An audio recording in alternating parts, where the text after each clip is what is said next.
কত সহজে ও কত কম সময়ে রুই ভাপা বানানো যায় দেখে নিন।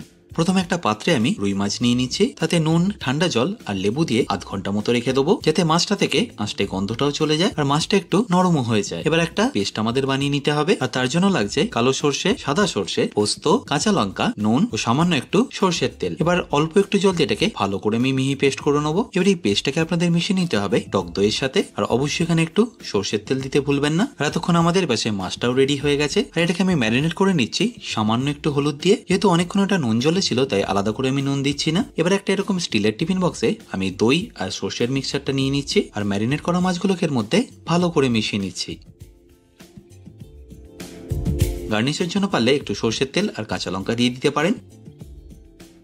এবার ফাইনালি কড়াইতে জল দিয়ে রেখে আমি স্টিমে বসিয়ে রাখবো মিনিমাম 25 মিনিট। আর 25 মিনিট পরে সাবধানে তুলে নিয়ে ঢাকনাটা খুললেই দেখবেন রুই ভাপা কিন্তু পারফেক্টলি রেডি।